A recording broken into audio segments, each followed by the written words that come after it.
la creación literaria como un arma para modificar la realidad, pero ni siquiera en un sentido metafórico, sino en un sentido real, es decir, la escritura de calidad crea un futuro, ¿no? Eso es de lo que va un poco la novela. Y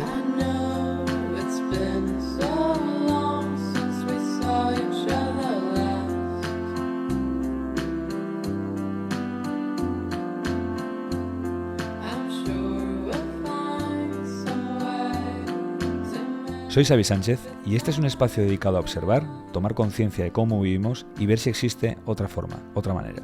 Hoy estaremos con Taicha Peñín, finalista del premio literario Felipe Trigo, con la que hablaremos sobre cómo compaginar el trabajo diario con una gran pasión, la escritura.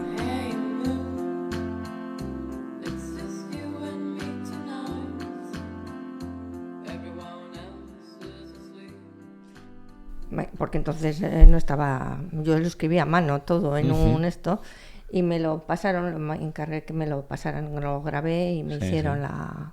Y luego ya lo mandé a editoriales y lo publiqué con primera persona, me lo cogió primera persona. Qué joven, ¿no? Que es que yo escribía tengo un librito rojo, el típico diario que te regalaban en la primera comunión de niña, bueno, por lo menos a mí, tú eres más joven, esas cosas que se regalaban entonces, que yo nunca he escrito diarios. Sí.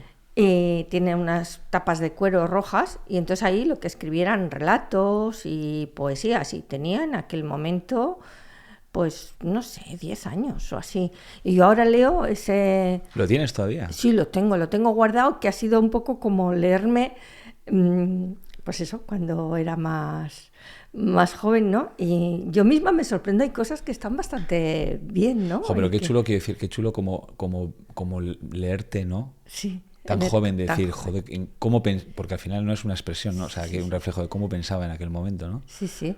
Pues eso lo mantuve, yo creo que hasta que acabé la universidad, hasta que acabé la carrera, y tengo pues relatos y poesías desde eso, los 10 a los 22 o 23, sí.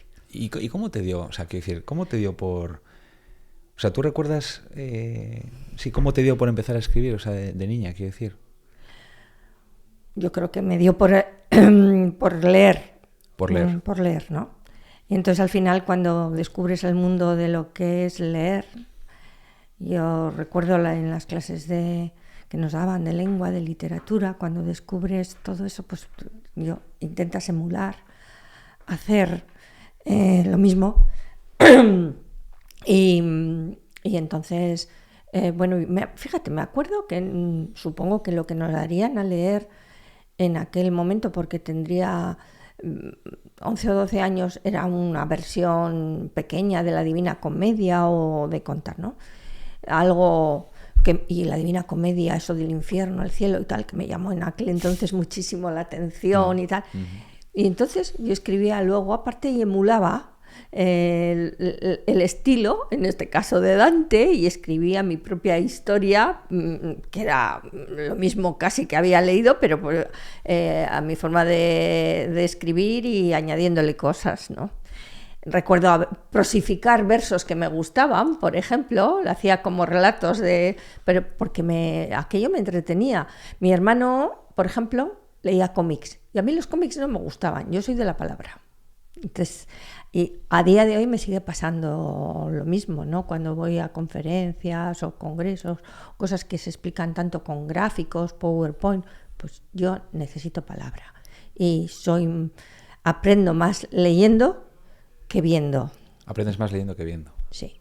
Sí, qué curioso eso que has dicho de tu hermano. A mí me pasa igual, que de pequeño me encantaba el cómic, por ejemplo. O sea, era como, para mí era más sencillo prestar atención a un dibujo, claro, que al texto, ¿sabes? El texto se me hacía, y me sigue pasando, si no es un tema que me gusta mucho, que me engancha de alguna manera inicialmente, se me hace como largo, ¿sabes? Sí. Pero es un tema también a veces, yo creo que como visual. O sea, me planto el libro delante y veo las líneas, y alguna vez hemos hablado también de los capítulos, ¿sabes? Como que no veo un fin y me cuesta.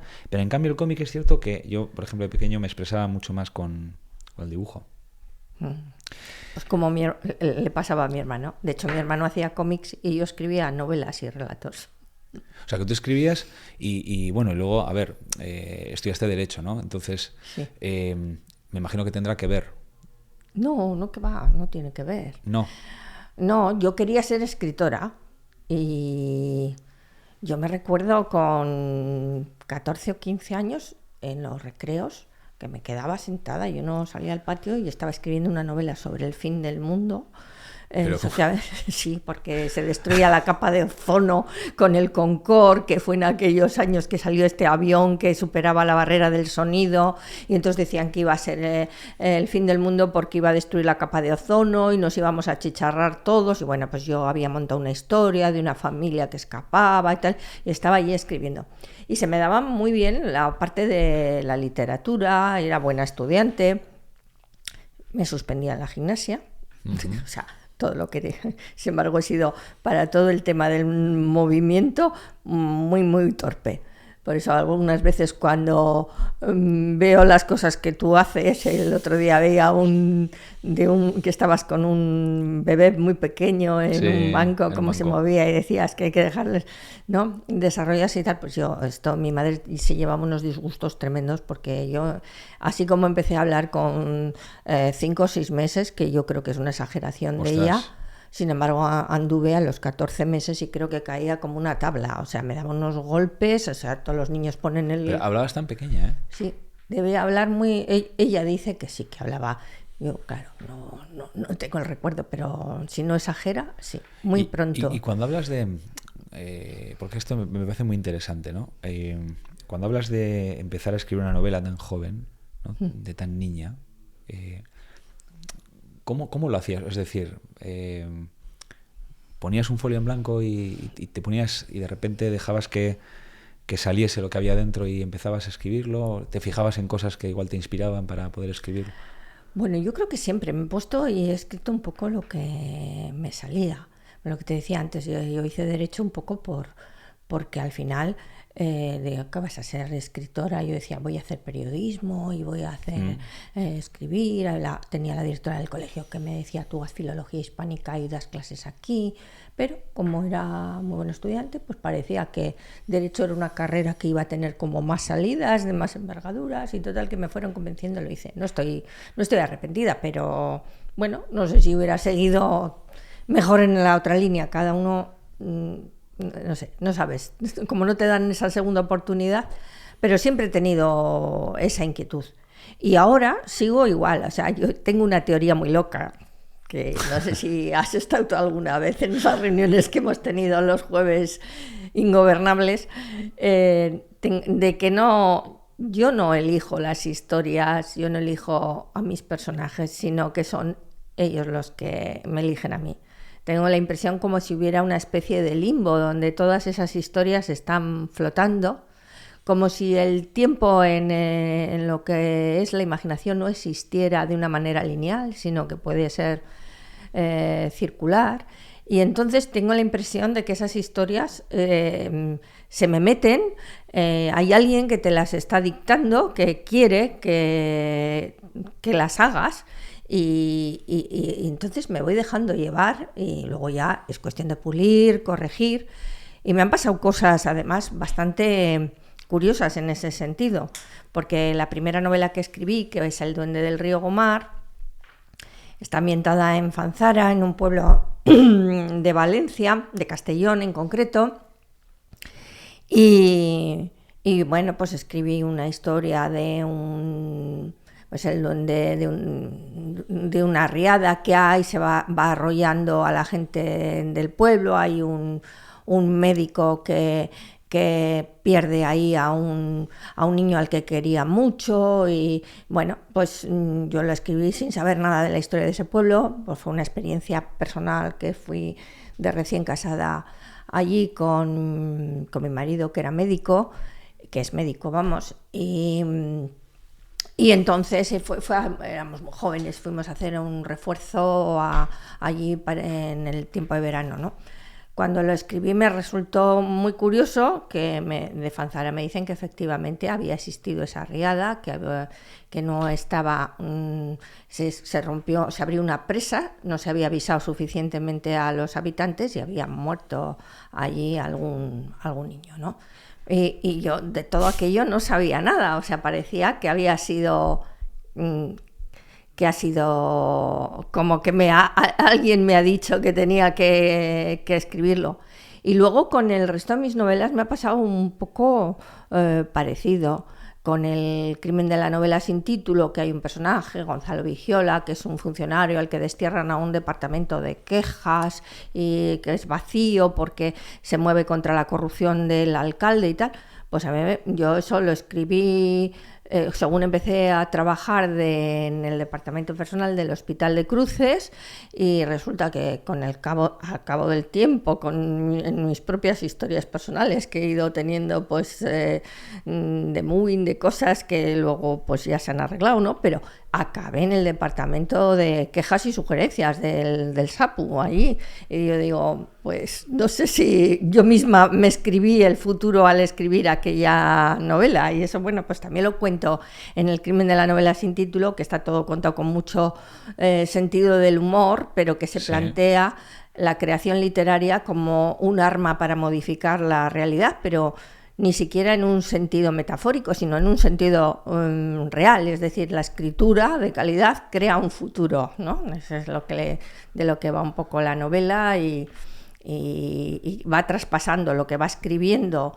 uno de los protagonistas, va pasando a la realidad, va ocurriendo, y va saliendo en los sucesos del periódico. O sea, que es como si algo interno, ¿no? te dije, necesitases expresarlo, ¿no? Algo muy profundo, quiero decir, como una llamada. Sí, ¿no? Yo, por ejemplo, a veces pienso, pues te digo que igual mejor que acabar haciendo derecho, cuando veo a los profesionales de la escritura, los novelistas, ¿no? Que estos, o sobre todo estos que escriben ya a niveles muy de bestseller, de ganar premios Planeta y todo esto, y algunos tenemos en la asociación donde estamos, ¿no? Como Miquel Santiago y tal, ellos trabajan por encargo, realmente. O sea, les dicen que igual les dan un adelanto, además un adelanto importante para que escriban una novela sobre esto y esto. Y ellos tienen su propia técnica profesional, hacen los giros donde corresponde. Bueno, pues yo eso creo que no sería capaz de hacer, porque yo no sería capaz de planificar una historia, de escribir una historia que alguien me contara. Me decían, no, mira, te voy a encargar mi biografía, pues creo que eso no podría hacer, me costaría muchísimo. Sí, como que te veas como obligado a hacer un tema en concreto, ¿no? Que te dicen. Creo que escribir la historia de otros, no una historia que me digan que escriba, que no me sale a mí, que no me ha poseído, yo digo que me poseen, no podría hacerlo. O sea, tú te pones dices poseer, dices que te pones a escribir y no hay otra cosa, ¿no? Claro.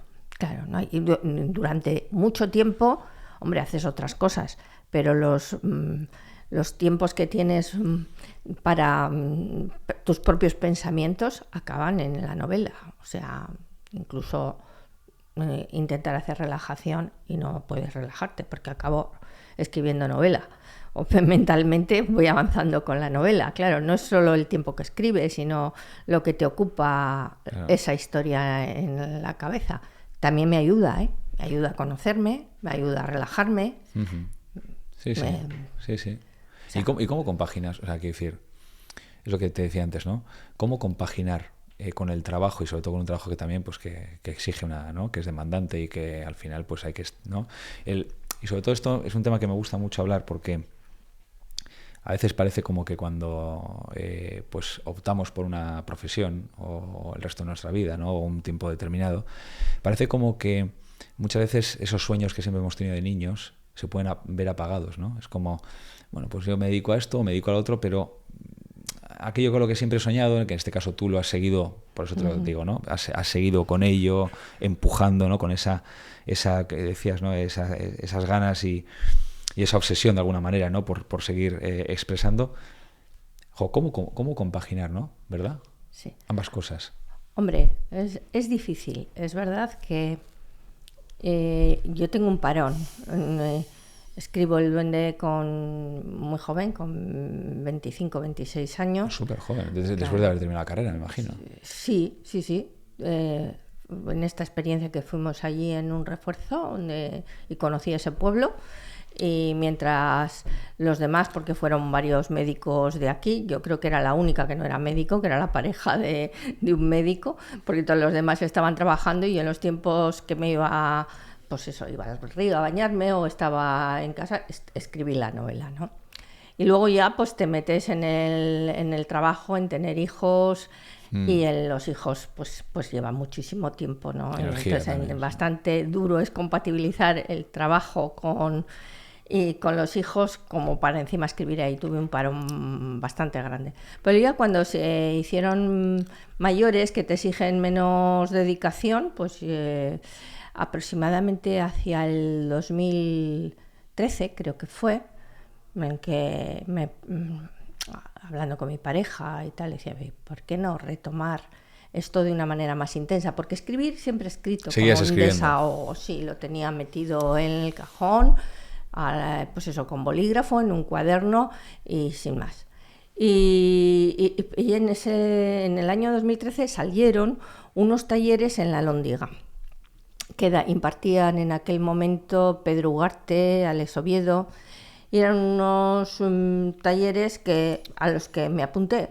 Y bueno, pues yo en realidad no quería ese tipo de taller que era de relatos, pero es cierto que en Bilbao no existían talleres de novela. Ahora sí, tenemos en nuestra asociación, en ALEA, en la Asociación del Espíritu de la Alhóndiga, que surge de esos talleres que dieron precisamente Pedro Ugarte y Alex Oviedo, ¿no?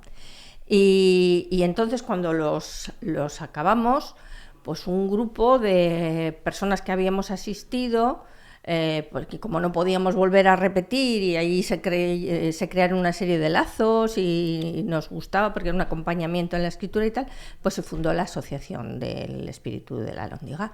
Y a partir de ahí, asociación de la que ahora soy presidenta, pero que lleva ya 12 o 13 años, y entonces han ido evolucionando, cada vez hay más talleres, es un punto de encuentro de gente de Vizcaya con inquietudes por escribir, que tú conoces bien, porque allí nos hemos conocido también. Y bueno, pues ahí es donde retomo ya más intensamente, y he escrito compatibilizando ya con el trabajo pues otras dos novelas, que es El crimen de la novela sin título, y que el tema es la creación literaria y la corrupción, y luego Hijos de la ira, que es la última, la que presenté en noviembre de 2024, que quedó finalista en el premio Felipe Trigo. Ahí a punto de ganarlo estuve, porque está en el jurado Paloma Sánchez Garnica, y por ahí tengo la foto con ella, que luego estuvimos hablando y era la favorita de ella, pero dice que no pudo convencer al resto del jurado, ¿no?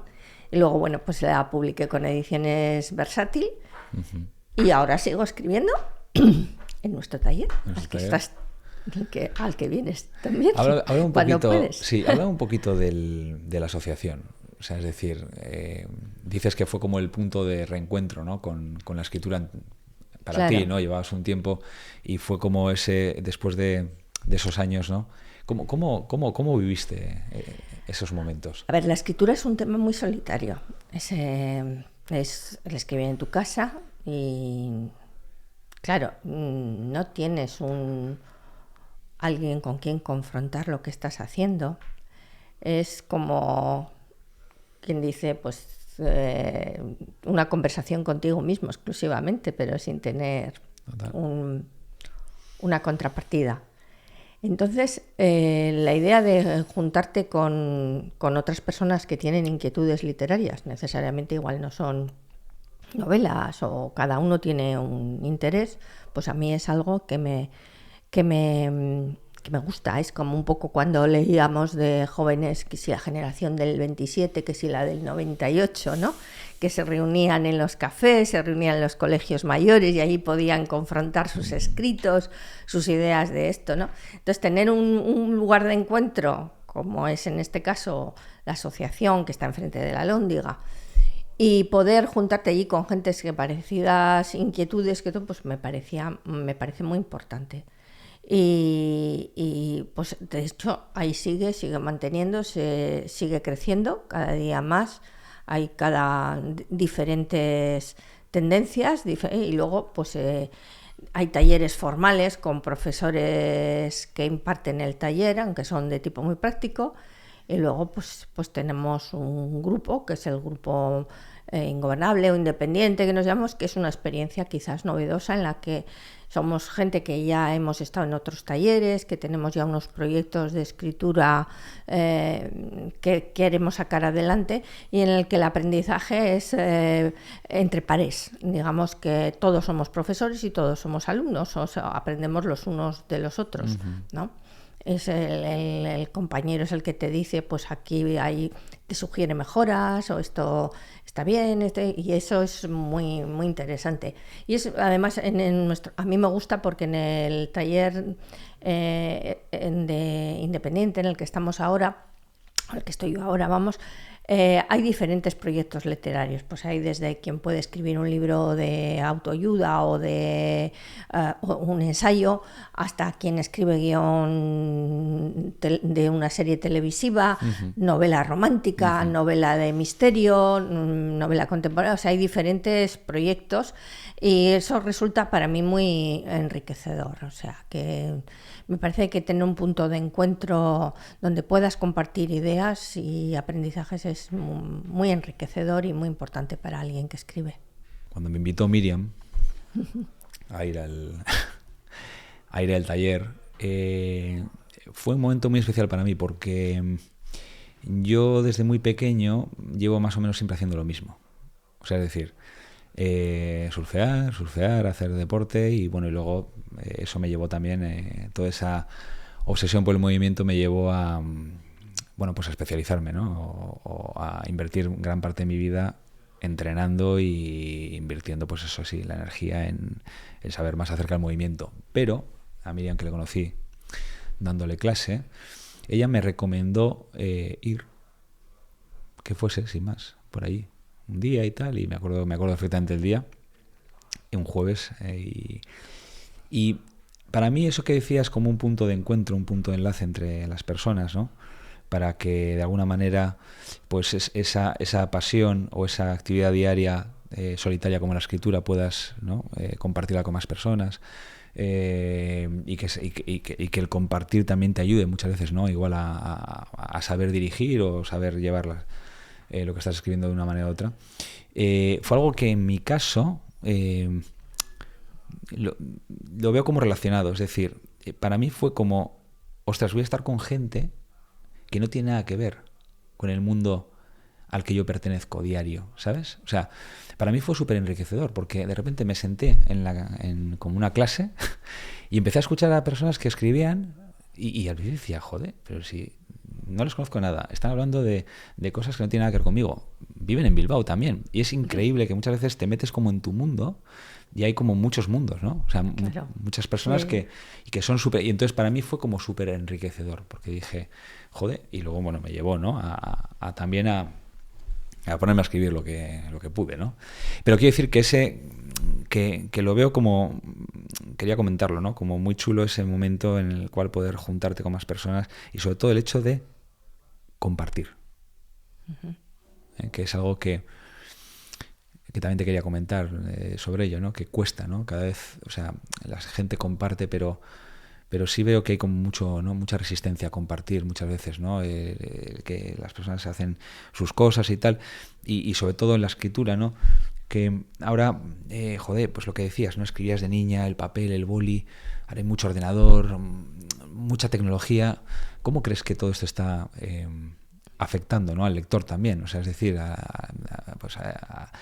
por una parte hay mucha gente que me imagino pues que sigue escribiendo, que sigue leyendo, pero sí que hay generaciones más nuevas, ¿no? que lo ven de otra manera, ¿no? Que igual pues la escritura no es lo mismo escribir con boli que teclear en un ordenador, no es lo mismo, no es lo mismo leer en un papel, ¿no? Que leer o sea, es diferente. ¿Cómo ves todos esos cambios que estamos percibiendo? Yo soy de las optimistas con esos cambios. Sí, no digo que sea algo, pero digo, a ver, bueno, ¿cómo lo ves? Bueno, pues lo veo Yo cuando empezó a salir esto leí un libro sobre la inteligencia artificial de un tal, no sé, no me acuerdo ahora cómo se llama, pero un experto, el que hablaba de los motivos por qué no va a sustituir a la inteligencia humana, ¿no? Y digo, bueno, porque todos hemos hecho experimentos también con nuestros escritos, cometer a diferentes tipos de inteligencia, ¿no? Que, por cierto, en el ámbito literario funcionan hasta cierto punto. Yo creo que funcionan muy bien para artículos objetivos, periodísticos, pero para lo literario menos. Y me explico.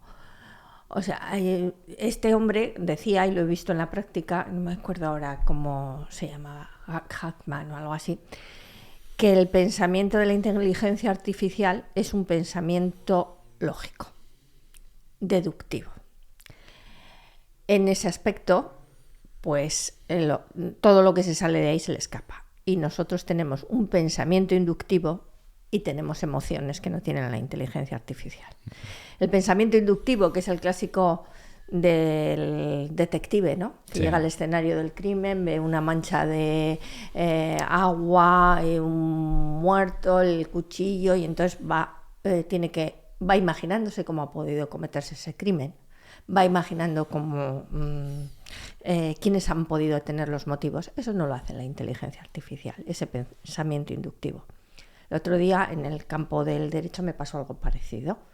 Hace unos escritos jurídicos estupendos, pero le estaba preguntando por un tema de un alquiler de vivienda, ahora que viene todo el tema de lo tensionado y esto, no, pues tú no te pueden subir a partir de eso esto, tal, te cuenta y te voy a hacer el escrito y te lo pone todo perfecto. Digo, sí, pero ¿cuándo me puede echar? Si yo no acepto esa subida, que me quieren... O sea, cuando le empiezas a hablar de estrategia, hombre, es verdad, igual no te renueva porque como no sé qué. Yeah. Entonces, va cometiendo una serie... Es incapaz de generar una estrategia legal ante la consulta que tú le haces. Te contesta puntualmente lo concreto, te crea un escrito muy bien redactado, pero no es capaz de inducir una estrategia de los datos que tú le das para poder seguir. Y lo mismo con las emociones. Yo veo que te corrige textos donde incluso me he peleado con la inteligencia artificial, donde te va y te lo dice, papá, esto es así, así, así, ¿no? Y está perfectamente redactado, pero carece de emoción. Entonces yo creo que va a sustituir, pues quizás, a aquellos escritores que tienen una forma de escribir más, vamos a decir, de bestseller, que tienen estos que decimos que tienen unos giros, ya saben en qué página lo tienen que hacer, cómo lo tienen que hacer, con una técnica para llevar la historia donde quieren, y que son historias siempre pues muy paralelas, son una forma de escribir siempre muy parecida, ¿no? Uh-huh. A mí, que lo hago a mi boleo, como te decía, que me poseen las historias, pues es más complicado. De hecho, pues a veces le digo, pero no te inventes esto está muy mal escrito, no transmite emoción alguna y tal, y la propia inteligencia dice, es que yo eso no puedo hacer. O sea, de momento, por lo menos, yo veo que eso ni tiene pensamiento inductivo ni tiene emoción, y que igual nos tenemos que centrar, utilizarlo como una herramienta, efectivamente, pero igual tenemos que centrarnos en ver lo que es genuinamente humano, lo que es lo que realmente es la esencia del ser humano. Si esa esencia puede llegar a ser sustituida por máquinas. Y, por ejemplo, ¿crees que afecta a la creatividad en la escritura el que escribas en ordenador o escribas en papel, a boli? Pues yo escribía antes en papel, porque además asociaba el tema ordenador al trabajo. Todos los temas jurídicos iban en ordenador, y lo que era eso... Pero llegó un momento en que eso me parecía ridículo, porque al final tenía que pasar al ordenador lo que había escrito en papel, y eso era mucho más complicado a medida que vas manejando, y ya me concentro igualmente con eso. No creo que eso me ha hecho perder creatividad, ni muchísimo menos. Creo que el desarrollar la creatividad depende de otros factores. Igual se limita más en la infancia que hablábamos, ¿no? Porque el ser humano es creativo. Yo tengo una amiga que es pintora, sí. y cuando dice que todos, yo digo, yo soy incapaz de hacer porque se me da muy mal. Dice, eso no es verdad. Todos los seres humanos nacemos con la capacidad de poder pintar, y eso es lo que pasa, que desde pequeños nos están diciendo, eso está mal, tú no vales para esto. Totalmente. Entonces tú te vas inclinando hacia lo que vales, sí. ¿No?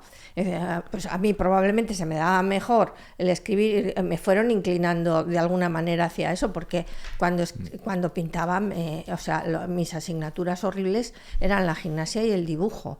Entonces lo intentabas pasar como podías, ¿no? O sea, y probablemente todos los límites a la creatividad vienen más de límites que nos ponen a ella cuando somos pequeños, y nos vamos desarrollando dentro de esos límites, que porque utilices una herramienta u otra. Porque al final sí que hay gente que está diciendo ahora, y sabios o gente que maneja, que dicen que el hecho de utilizar sistemáticamente estos programas de inteligencia artificial puede hacer que nuestro modo de pensar cambie y que se limite la creatividad. A mí me cuesta pensar que sea así, porque ha habido muchísimos avances a lo largo de la historia y siempre se ha pensado, pues esto va, también los buscadores de Google y no sé qué, claro, hay mucho, pero es que, vamos a decir, el que es tonto es tonto. Si tú vas y coges la Wikipedia y la copias directamente y la metes en la novela, pues es que ya sabes. Claro, otra cosa es que sea una herramienta en la que tienes una información muy accesible y seas capaz de crear una historia, el contexto para la historia que tú tienes en tu cabeza, y de crear a partir de esas herramientas. Y luego hay también científicos que están utilizándola precisamente para estimular su creatividad. Está el médico Unumat, que ha salido últimamente en varias entrevistas, un hombre muy interesante, que dice que vamos a ser prácticamente inmortales, o por lo menos vivir mucho tiempo, incluso que se va a poder revertir la vejez, porque gracias al uso que se está haciendo de la inteligencia artificial. Entonces él está utilizando una versión muy avanzada, comentaba, y una versión tan avanzada que tiene un nivel, digamos, de investigador, un nivel de inteligencia y de conocimientos como tiene él, que es uno de los primeros investigadores mundiales. Entonces, él fomenta su creatividad con eso, porque se le ocurre, para un ejemplo que ponía, para investigar, por ejemplo, una determinada enfermedad, aplicar una teoría de un juego, de estos videojuegos que él jugaba.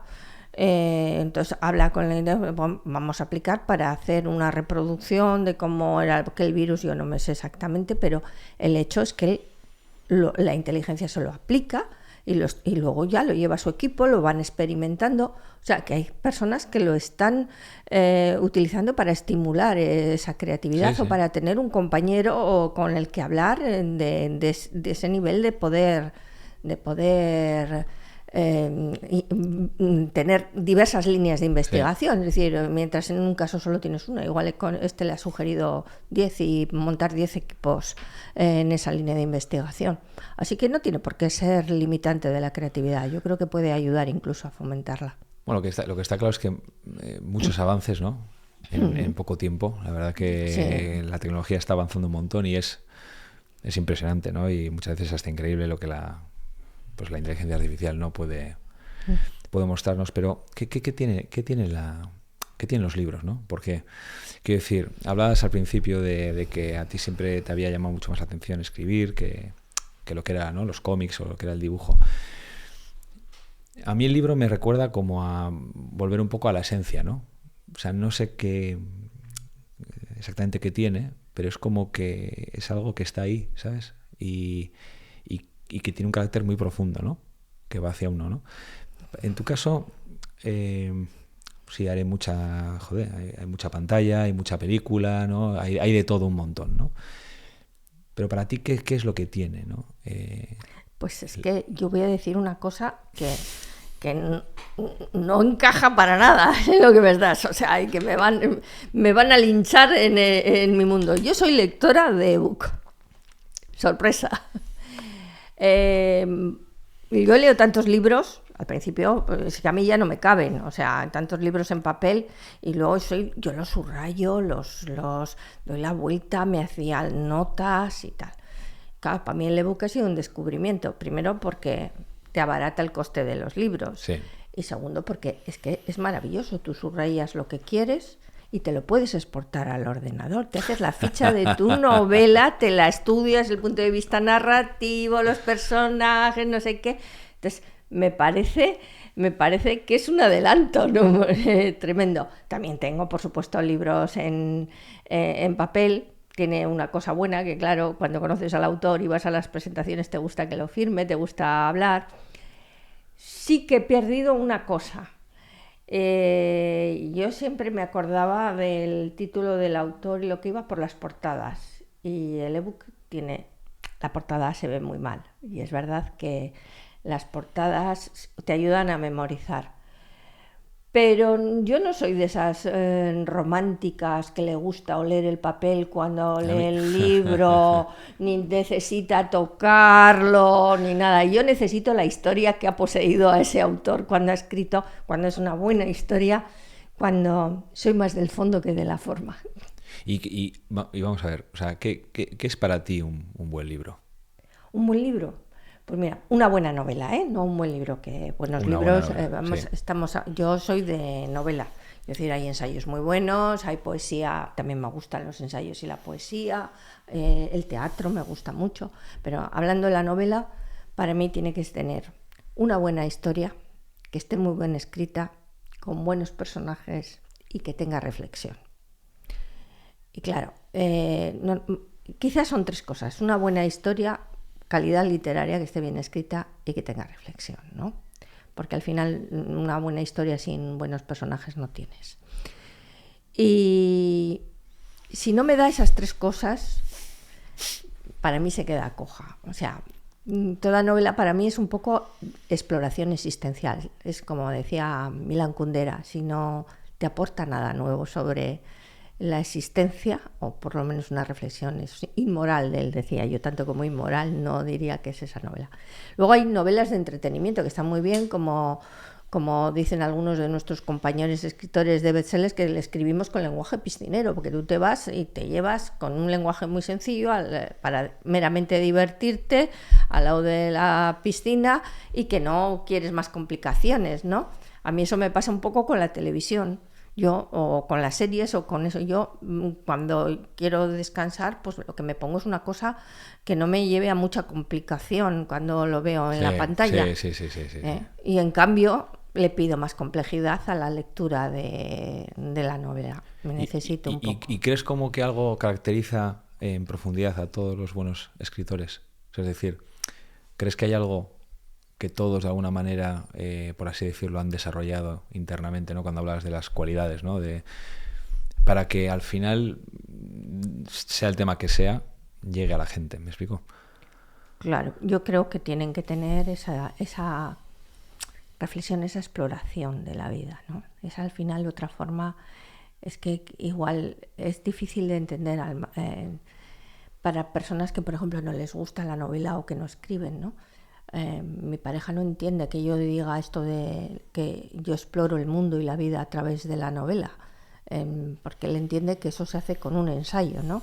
Ahí parece que solo el ensayo o los libros que son de conocimiento son los que transmiten el conocimiento, y yo, sin embargo, he aprendido muchísimo con la novela, porque me da pie a reflexionar, me da pie a buscar.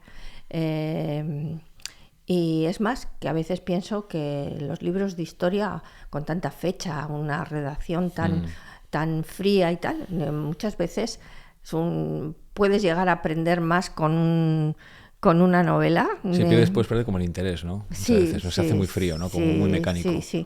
Entonces, casi todos los que me gustan transmiten esa idea de la exploración de la vida, los que son así buenos literatos, ¿no? Cuando coges, pues yo qué sé, noveles como Coetzee, o escritoras como Mayo Farrell, que me gusta mucho, la de Hamnet, o Pues normalmente son personas que hablan de temas muy importantes de lo que significa el sentido de la vida, de los sentimientos, y aprendes. Y muchas veces quieres ver reflejado en esas novelas si lo que tú sientes, lo que tú quieres comprender, está allí. Si se hace esa persona las mismas preguntas. Qué chulo. Háblame un poquito de estas dos novelas, por favor. Estas dos, bueno, pues un poco ya te he hablado. Este es después del Duende del Río Mar, que escribimos por cierto, jovencita y que está descatalogada. Esa portada es de mi hermano, del de los cómics que te comentaba. Vale, mira, vale. Es una portada que yo creo que dice todo, ¿no? El título y la portada te dicen perfectamente de qué va la novela. La novela va de la creación literaria, de la escritura como arma homicida que traspasa la realidad. Entonces está en tono humorístico, porque el humor es lo único que podemos utilizar frente al poderoso, ¿no? Dicen que siempre el pueblo ante el poderoso solo se ha podido defender con humor, entonces está escrita con sentido del humor. Y el protagonista, uno de los protagonistas, va a buscar a la escritora, porque la escritora es a su vez una protagonista en el libro, para pedirle ayuda, porque tiene que rescatar a su amante, que es Alicia, una trabajadora social que ha desaparecido, y le pide que escriba una novela en la que Alicia sobreviva a una trama de corrupción que ha descubierto, y cree que si se escribe, y lo escribe, la escritora lo escribe con calidad, su novia va a volver a aparecer. Y se va, y tiene que matar al alcalde, que es el corrupto y el que cree que tiene secuestrada a la novia, ¿no? Entonces de eso va la trama, que lo que va escribiendo se va haciendo realidad. Es una teoría de la escritura creadora de realidad. Y además, claro, o sea, quiero decir, te pones a escribir y ¿cuándo paras, no? O sea, quiero decir, porque al final, al crear una historia, ¿cómo no? O sea, tú tienes claro, me refiero... Sí, o sea, yo tengo claro el final. Yo siempre tengo claro el principio, escribo el inicio y escribo el final. Y luego lo que va a pasar por en medio es lo que ya no sé. Eso es, ahí sí. Pero que... ¿sabes cómo quieres que acabe? Sí. El final. No, porque si no, quiero decir, claro. empiezas y vete a saber, claro, ¿no? No. Siempre tengo el final. De hecho, en esta, que tenía el final, tuve muchas dudas, porque tuve presiones por nuestro grupo, pues en el principio que había que cambiar ese final, que no sé qué. Luego cuando les leí, porque yo no lo leo en el grupo el final hasta que no está prácticamente acabado, me dijeron, no, deja ese final, que sí, efectivamente lo que tenías en la cabeza desde el principio es lo que vale. Y esta es la última que te decía, Hijos de la Ira, sí, que está escrita también en el taller Ingobernable, corregida y compartida con todos ellos, y quedó finalista del premio Felipe Trigo. Es la historia de... Esta portada ya no es de mi hermano, es de Eva García Olaya, que es Eva Olaya, perdona, que es la editora, que es una experta en portadas. Sí, es una portada potente, ¿eh? Una portada potente, muy de Netflix, me parece a mí. Sí, pero llama la atención, sí. Sí, y es la historia de dos mujeres que se ven en la portada, Alba, del siglo XX, y Zulema, del siglo VIII, que tienen una conexión muy particular entre ellas a través de una especie de sueños y de un libro antiguo, de un manuscrito de la verdadera historia del rey Rodrigo. Ambas son madres en una situación de conflicto. La del siglo XX, sí. Su marido es un fiscal antiterrorista, que viven en los últimos coletazos de ETA, pero está... Y Zulema, del siglo VIII, es una árabe que es la hija de un sabio navegante, y pues por distintos avatares acaba siendo raptada por los visigodos en la invasión de la península ibérica. Sí. Se casa con un caudillo visigodo, también tiene 2 hijos, y también vive una maternidad muy conflictiva, pues porque están entre 2 mundos enfrentados, y la violencia social de la guerra y tal, pues va traspasando de algún modo a sus familias, y ellas tienen que defenderse ellas y a sus hijos. ¿Y tú te esperabas ser finalista?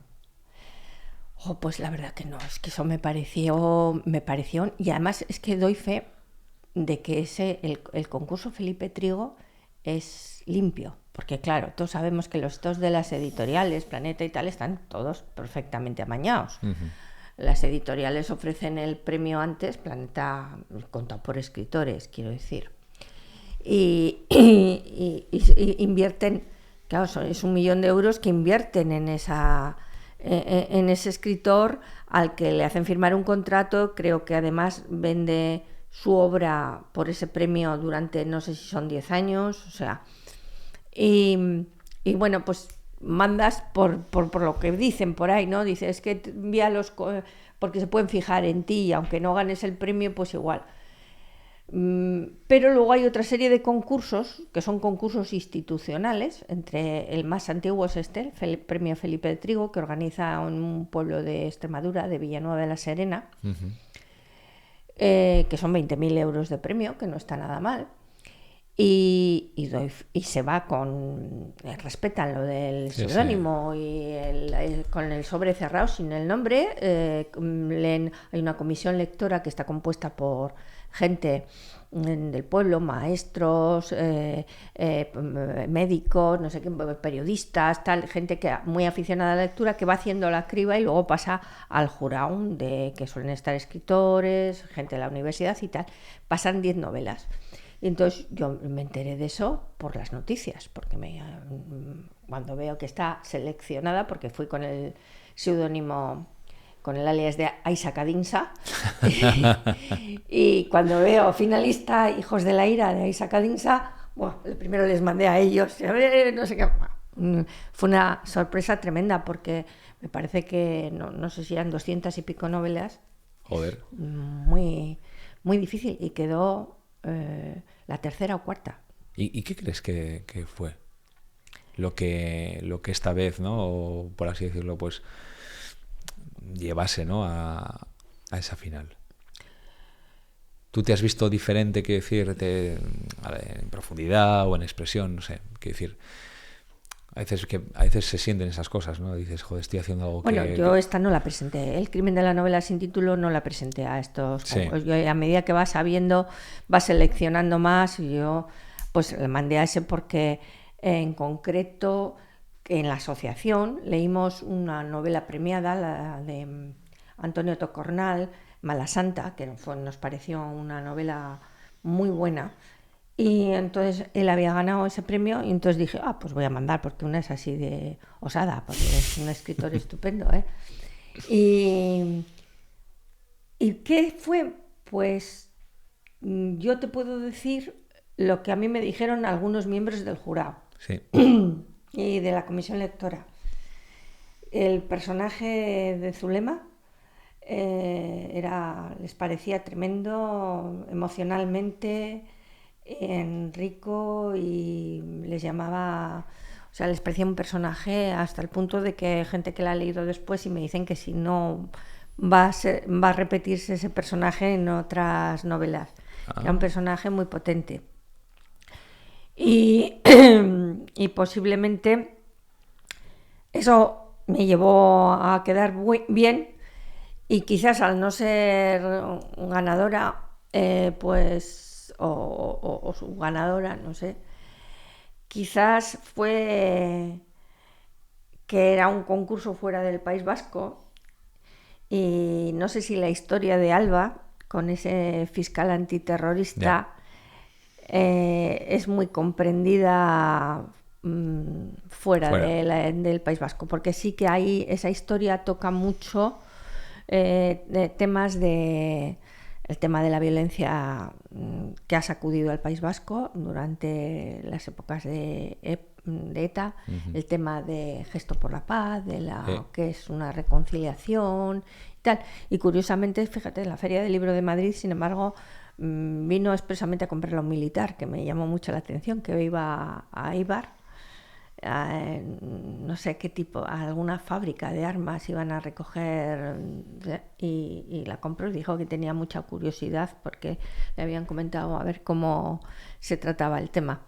Pero, sin embargo, yo creo que el jurado esa parte no gustó, no entendió, le pareció igual demasiado dura o no sé, algo demasiado duro para que aquí igual Sí, sí, no sí, nos que parece tan duro. ya.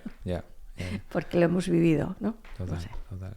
Y bueno, terminas de escribir la novela. Bueno, tenemos más, ¿no? Habrá más.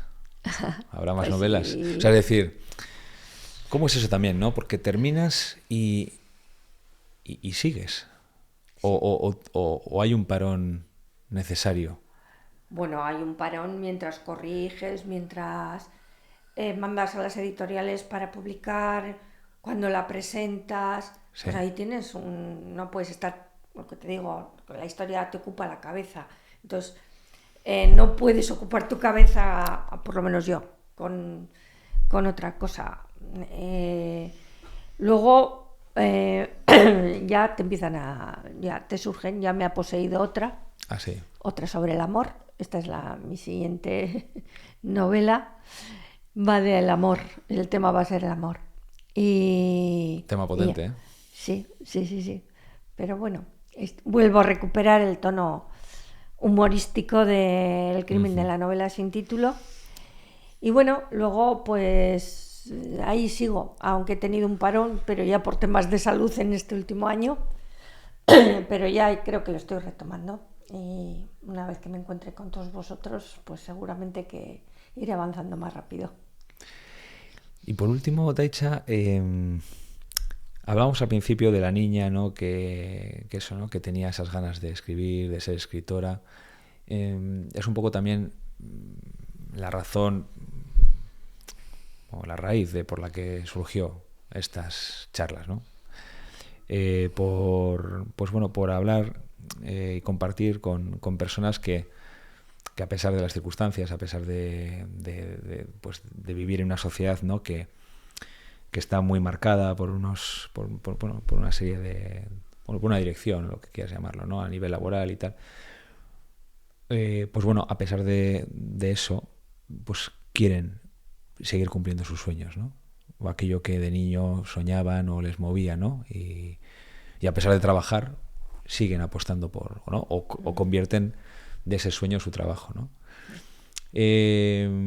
Bueno, solemos acabar un poco esta charla preguntando un poco, pues eso, ¿no? Tú que, desde tu perspectiva, ¿no? Desde cómo tú has vivido todo este tiempo y la energía y las ganas que has puesto en seguir haciendo aquello que te guste, que amas, ¿qué dirías, ¿no? Un poco. Quizás igual tanto a niños, gente joven, gente que igual en momentos duda, ¿no? De qué hacer o cómo hacerlo, ¿no? O igual incluso, pues lo que decías antes también, ¿no? De que muchas veces sin darnos cuenta, y no con mala intención, pero muchos sueños se apagan, ¿no? Porque entra el miedo y voy a hacer algo que me dé de comer, pero quizás apago algo que realmente me llena, ¿no? Desde tu experiencia, ¿qué dirías a...? Hombre, yo he apostado también en la educación de mis hijos porque hagan lo que a ellos les guste, que persigan sus sueños, sus ilusiones, porque creo que es donde más te puedes desarrollar, ¿no? Y dejarse... Hombre, es que, bueno, esto daría para mucho, ¿no? Si ya nos metemos en temas educativos, pues creo que tenemos que ir a otro tipo de educación menos limitante, que te haga más crítico, que puedas desarrollar más las capacidades que tengas. Y a veces igual, aunque en un principio no te salgan las cosas a la primera, como en mi caso el dibujar, pues si es lo que te gusta, yo creo que tienes que seguir insistiendo, y aunque el camino sea difícil, al final, como estás haciendo algo que te gusta, va a ser más fácil que si haces algo más formal, porque tiene más salidas, como se decía antes, y que no te gusta. Ahora mira, una cosa que están comentando, yo como trabajo de asesora jurídica en el ámbito sanitario, ¿no? Hay muchos jóvenes, niños, que se están viendo impulsados a hacer medicina porque tienen unas notas muy buenas, Pero en realidad igual no habrían hecho medicina, igual es, si no llega a ser por esa presión que hay ahora con la medicina, de corte de nota y tal, igual habrían hecho otras cosas que no son tan con tanta salida o con tanto requerimiento como hay ahora. Igual con el tiempo lo pagamos, porque también se está hablando de que a medio plazo las profesiones que vienen de humanidades van a ser necesarias. Se está perdiendo mucho, pues, gente con filosofía, historia. Asignaturas increíbles. A mí me encantaba filosofía en clase. Es que la filosofía es fundamental. Yo creo que cuanto más vas avanzando en la vida, más te gusta la filosofía y más recurres a ella. Fíjate que yo en el colegio, en filosofía, me acuerdo del bachillerato, era una asignatura, de esas asignaturas que aparecen y te gustan, ¿sabes? Uh-huh. O sea, me acuerdo que unas notas terribles, o sea, pencaba todo por todos lados, o sea, hasta gimnasia llegué a pencar, ¿eh? Sí, un momento, sí. Eso Una ya vez, cuesta creer, ¿eh? Porque una vez que penqué todas. no te examinarías de gimnasia, estoy segura. Y Si me no... acuerdo que mi padre me dijo, pero vamos a ver, ¿qué estás haciendo? ¿Sabes? O sea, todo, o sea, no había nada, ¿sabes? Ya era, yo creo que era, no me acuerdo exactamente, pero yo creo que era una rebeldía total contra todo, ¿sabes? No quería, había mucha obligación, mucha imposición, lo que decías al principio, ¿no? Al final era como, venga, o sea, que le den a todo, ¿no? Pero me acuerdo que filosofía fue una de esas asignaturas que de repente apareció y le empecé a escuchar concretamente a una profesora y me cautivó. Dije, qué interesante, ¿no? El pensar sobre la vida y poder también apreciar diferentes pensadores a lo largo de la historia, ¿no? O sea, cómo percibían la vida, o sea, invita a la reflexión, invita a la profundidad, o sea, sí, increíble. Pues nada, oye, muchísimas gracias. No, gracias a ti, ¿sabes? Por entrevistarme. Gracias.